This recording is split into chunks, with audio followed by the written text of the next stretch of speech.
अस्सलाम वालेकुम। वालेकुम अस्सलाम। ये गाड़ी आपकी है? जी। आपके वालिद साहब घर पे हैं? अब्बू का बहाना क्यों बना रहे हैं आप? सीधा सीधा राह का पूछें। अब्बू तो घर पर नहीं है, लेकिन वो मैडम है, बुला के लेकर आती हूँ। आपके कमिश्नर फ्रेंड आए हैं। तुम जाओ। हाँ, कर लो अपनी प्राइवेट बातें।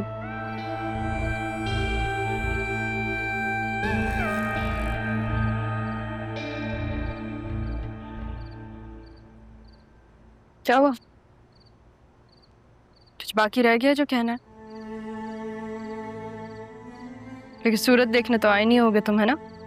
अगर मैं कहूँ कि मैं तुम्हारी सूरत देखने आया हूँ तो क्या अंदर आने दोगी? बोलो, मसला क्या है तुम्हारा?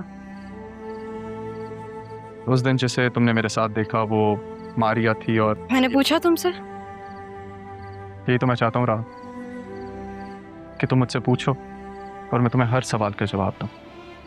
अच्छा, जब मेरी रसवाई पर सवाल उठता है तब तो तुम्हारे पास कोई जवाब नहीं होता।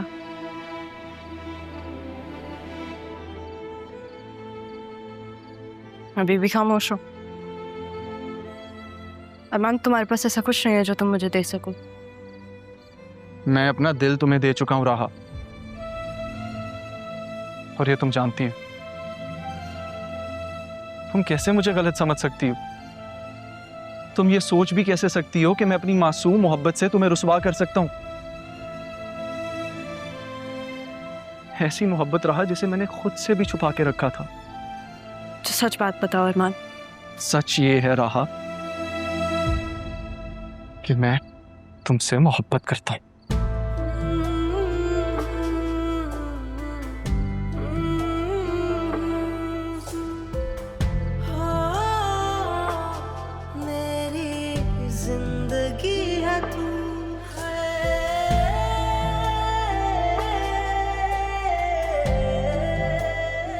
अरमान, मेरा हाथ छोड़ो प्लीज।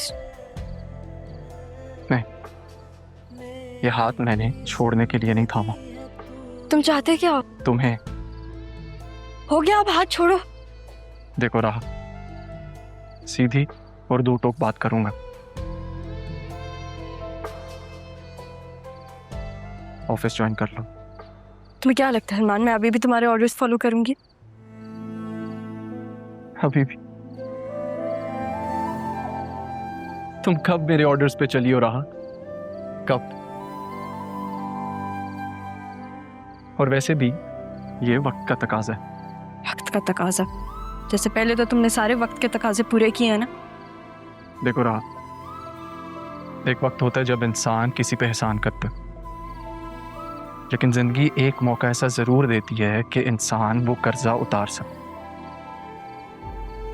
जिनका मैं मकरूज हूं, नहीं कि तुम मकरूज।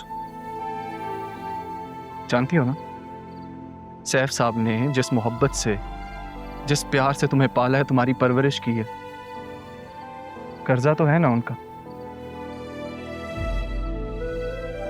और सुनो, शायद तुम नहीं जानती होगी तो तुम्हें बता देता हूं, सैफ साहब की विल खुल चुकी है।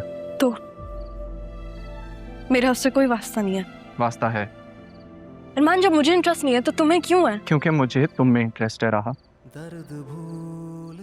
तुमसे जुड़ी हर चीज में मुझे इंटरेस्ट है, और ये तुम जानती हो। मुझे उस विल से कोई फर्क नहीं पड़ता। होना चाहिए। जब जिंदगी एहसान उतारने का मौका दे तो इंटरेस्ट होना चाहिए।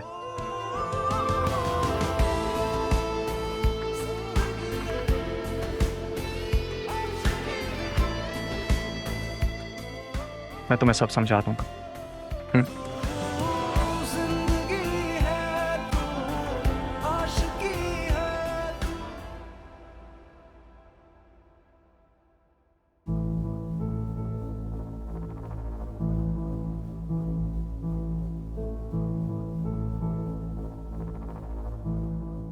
कौन आया है? किसे देख रही हो? असिस्टेंट कमिश्नर आए हैं भाई हमारे घर। तो असिस्टेंट कमिश्नर? कहीं खाला की मौत की तफ्तीश करने तो नहीं आई? क्या अम्मी, कहीं राहा ने उसे सब बता दिया होगा? सित्रा, मैं मजाक कर रही थी। अब तक तो खाला की लाश भी गल गई होगी। हद करती हैं अम्मी आप। मैं जितना इस बात को भूलना चाहती हूँ ना, आप मुझे भूलने ही नहीं देती हैं। क्या हो गया है सिद्रा? छोड़ दे आप मुझे ना मेरे हाल पे। जीप तंग करके रख दिया है। जी पागल लड़की है, कभी इतनी बदतमीजी करती है और कभी इतनी डरपोक बन जाती है।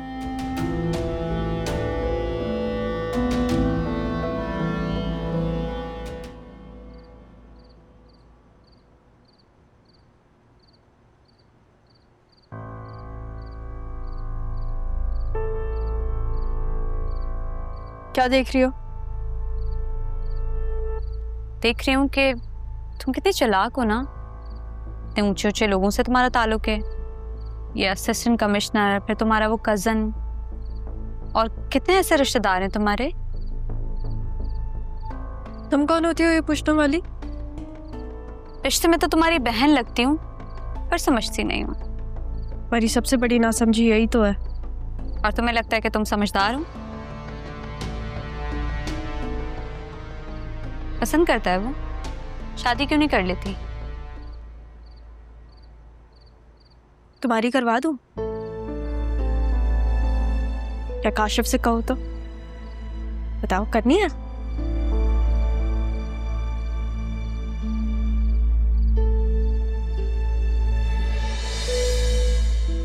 ये क्या था? ठोकर। लेकिन देखो, हाथ बढ़ा के बचा भी लिया। तुम्हें गिरने नहीं दूंगी इसी तरह। ठोकर तो तुम खाओगे। ये बताओ कि तुम्हारा अफेयर किसके साथ चल रहा है? ये असिस्टेंट कमिश्नर से या फिर वो तुम्हारा कजन? तमीज तहजीब से बात किया करो तुम, सोच समझ के। पता चल गया है ना तुम्हें किन लोगों से है मेरी दोस्ती। तो फिर अगर समझदार होती तो ये ना कहती। सोचो, अगर मैं दादी का केस दोबारा खुलवा दूं तो? जानती हो ना?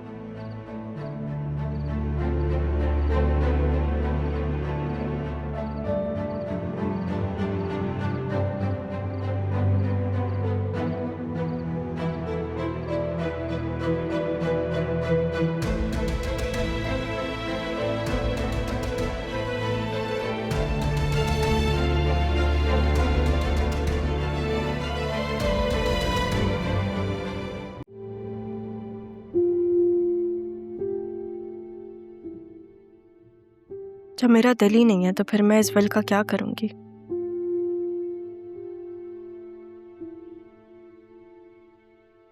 सरियन ऐसे कैसे बात कर सकता है बतूल के बारे में? बतूल उससे मोहब्बत करती थी, उसने मुझे खुद बताया।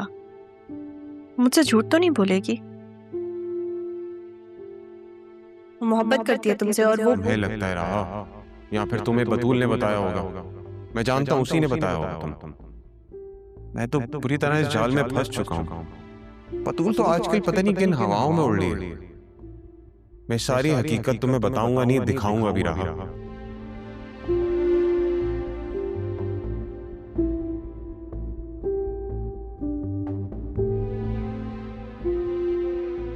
अरमान ठीक कह रहा था। न जानने तो मुझे और मकरूस कर दिया। मुझे नहीं चाहिए ये सब। क्या करूंगी मैं इन सब का? मेरी जॉब है मेरे पास, मैं खुद कर लूंगी। मामू जान जाने, मुझे नहीं चाहिए इसमें से कुछ भी। और नाना जान भी नहीं है।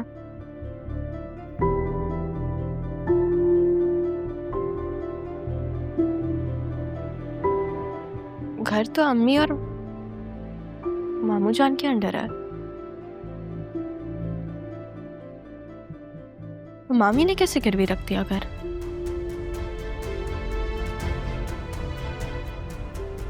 उनको तो बिजनेस के बारे में कुछ भी नहीं पता। ये सब कौन कह रहा है उनको करने को?